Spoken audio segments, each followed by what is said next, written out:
el tren que atraviesa la selva maya. 1, a 2, a las 3, y en este momento se percibe la señal de arranque del tren Maya.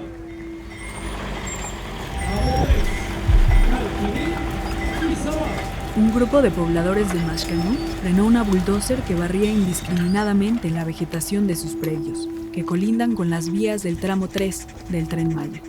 Para impedir que la maquinaria continuara destruyendo su patrimonio, familias campesinas, ancianos, amas de casa y niños utilizaron el único recurso que tenían, su propio cuerpo. A pesar de la lluvia de amparos, la construcción de las vías no se ha detenido y avanzan metro tras metro sobre el patrimonio de los pobladores de Mashcanú. Algunas familias se encontraban en sus hogares cuando el sonido ensordecedor de la máquina los sorprendió entrando a sus predios, derribando todo a su paso. Tumbaron árboles, gallineros, albarradas y parte de la infraestructura de las viviendas. Todo esto sin diálogo previo por parte de las autoridades, y mucho menos la posibilidad de negociar el destino de sus viviendas. Ninguna familia en el derecho de bien se quedará sin vivienda. Ninguno perderá, todos ganarán. El proceso será realizado con el respeto a los derechos humanos bajo la vigilancia de la ONU y con el compromiso de escuchar y atender a todos. Puse a llorar porque vi que va a matar, va a quitar todas mis matas, mis plátanos que habían aquí, con todo el fruto lo llevó. Sí, me puse a llorar, no sé cómo da coraje que en un momento, tantos años uno está sembrando y regando porque viva y viene una cosa y de pronto se lo quita todo. Es una cosa como matar a una persona, pero para mí así está eso.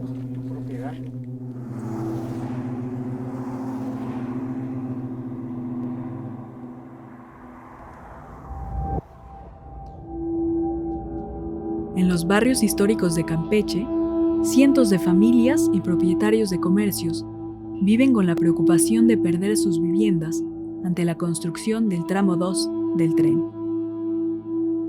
El denominado derecho de vía abarca 20 metros de cada lado de las vías del tren y atraviesa Santa Lucía, La Ermita y Camino Real. Ante el inminente desalojo forzado, las familias buscaron asesoría legal y conformaron el colectivo Tres Barrios para hacer un frente común y defender su patrimonio e identidad barrial. Hasta el momento, han logrado la suspensión contra las obras del Tren Maya a través de varios juicios de amparo. El problema que nosotros tenemos es el del famoso Tren Maya. Bueno, están las casas aquí de las partes de ambos lados de la vía. Yo pienso que si esto, desde que se hicieron las vías y había lo que le pertenecía a la vía, ¿por qué los gobiernos permitieron que se hicieran las casas? La preocupación que nosotros tenemos en nuestras casas es un patrimonio que hemos acumulado de tantos años desde que, como dice ella, es herencia de mi papá. Nosotros quisimos cambiar el techo y nos cayó ayuntamiento, nos cayó el INA, que diciendo que no, que porque es una casa antigua, que no sé qué, que podíamos hacer el cuarto, pero que esta pieza no la tocamos. Y si nosotros no pudimos tocar esta pieza, ahora ¿por qué nos quiere venir a robar nuestra casa?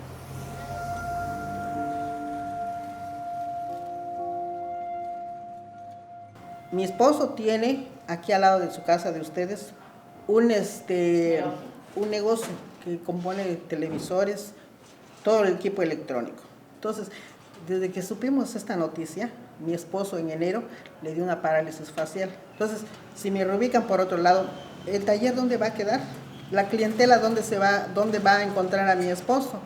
Nosotros no somos invasores, nosotros tenemos papeles que nos sustentan, que somos muy dueños de estos predios, ¿sí? Y tenemos mucha antigüedad, se puede decir que somos una de las familias más antiguas del barrio de Santa Lucía, ¿sí? Y los papeles constan de que son del año de 1893, fíjese. Hasta el momento, han logrado la suspensión contra las obras del Tren Maya a través de varios juicios de amparo. El gobierno federal contrató a ONU Habitat para el diseño e implementación de planes de reordenamiento territorial y urbano en los 5 estados por los que transitará el Tren Maya. Afirman que su programa de relocalización consensuada tiene el fin de garantizar los derechos humanos, pero estos no han sido respetados. El colectivo Tres Barrios cumple 1 año de lucha judicial y denuncian que durante este proceso se ha agudizado el acoso por parte de las autoridades para que desistan de los juicios de amparo promovidos en contra del proyecto.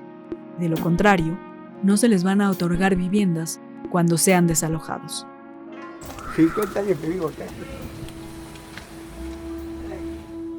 Estando en plena pandemia, cuando nosotros estamos encerrados, ONU Habitat emite un comunicado que del 13 al 20 iba a haber un ejercicio presencial donde habían entrevistas y censos. A raíz de eso se judicializa nuestra demanda, ¿sí?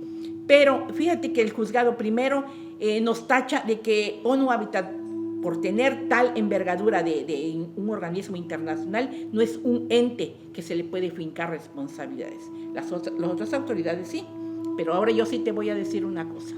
ONU Habitat no se le puede fincar responsabilidades, pero está haciendo el trabajo sucio del gobierno federal. Se le está pagando 5.5 millones de pesos para rechingarnos ahora sí a nosotros. Y el contrato se hizo desde el 2019, la primera paga, 2020 y 2021 se va a dar ahora sí lo que queda de los 5.5 millones. Ellos, según esto, van a hacer un estudio técnico y sustantivo para buscar perspectivas y estrategias para el buen desarrollo del Tren Maya. En otras palabras, es el despojo que nos van a hacer. La relocalización no hay tal, nos van a despojar, nos van a hacer un éxodo, porque si así fuera, ¿por qué no nos juntamos nosotros, todo el colectivo, y nos dicen, señores, ustedes tienen derecho a eso? No, ellos son mercantilismo puro, el puro dinero.